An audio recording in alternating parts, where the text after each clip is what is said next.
पतपेढीवरती ठाकरेंची होती?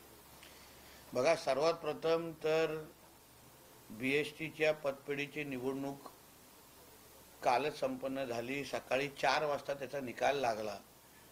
यामध्ये शरद रावांचे जे पॅनल म्हणजे शशांक रावांच्या नेतृत्वात असलेलं जे पॅनल त्याला 14 मिळाले आणि 7 हे आमच्या प्रसाद लाडजींच्या पॅनलला त्यांचे उमेदवार निवडून आले। यासाठी मी शशांकरावजी असतील आणि आमचे प्रसाद लाडजी असतील या सगळ्या जणांना मी मनापासून अभिनंदन करतो। एक तुम्ही लक्षात घेतलं पाहिजे की मराठी माणसाला कोणी गृहीत धरू नये। सगळे मतदार हे मराठी होते आणि सगळ्या मतदारांनी बॅलेट पेपरवर मतदान केलेलं आहे, हे सर्वात महत्त्वाचं। एका बाजूला मराठी माणसाचे कैवारी आम्हीच हे ह्या नावाने बोंब मारणारे आज सकाळी कुठल्या बिळात लपलेले आहेत हे जरा थोडं शोधलं पाहिजे। ह्यांचाच बुरखा टराटरा मराठी माणसांनी आणि हिंदू लोकांनी फाडलेला आहे। मी नेहमी सांगतो, हिंदू हृदय सम्राट बाळासाहेब ठाकरेंचा ब्रँड हा हिंदुत्वामुळे मोठा झाला होता। आज जेव्हा मराठी माणसाला हिंदू समाजाला कळलेला आहे की आज हा जो ठाकरे ब्रँड आहे तो काय हिंदुत्वाशी त्याचा लेना देना नाहीये, ते जिहाद्यांचे मुखपत्र मोठ्या प्रमाणामध्ये झालेलं आहे।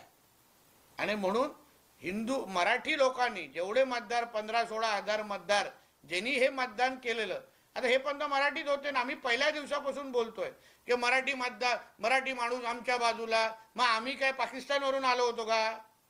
पतपेढीतून मतदान करणारा जो व्यक्ती आहे तो पण मराठीत होता, आपला अस्सल मराठी आहे।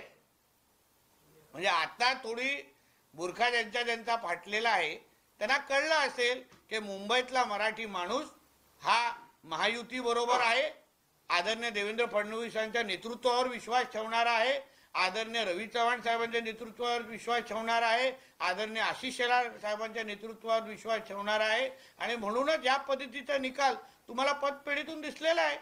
भ्रष्टाचार केवढा झाला त्या पतपेढीमध्ये, पैसा वाटण्याचा आरोप ह्या सेनेच्या युनियन, उबाटाच्या सेनेच्या युनियननी करू नये। कोणाचे किती घरं आलेली आहेत, कोणाचे किती हॉटेल आलेले आहेत याची याद्या आम्ही दिल्या ना। आणि कामगारांच्या जोरावर केलेलं होतं, ते कामगारांची लूटमार करून केलेलं होतं ते, पुन्हा आता सगळं दिसलेलं आहे।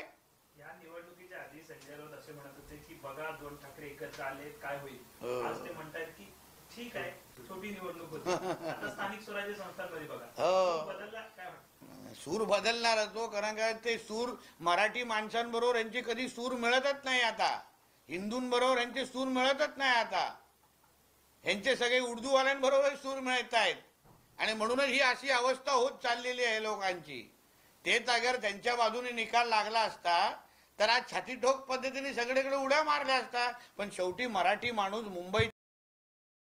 तर मित्रांनो, कसा वाटला तुम्हाला हा व्हिडिओ? जर का हा व्हिडिओ आवडला असेल तर व्हिडिओला लाईक आणि चॅनलला सबस्क्राईब नक्की करा आणि बेल आयकॉन नक्की प्रेस करा। जय महाराष्ट्र।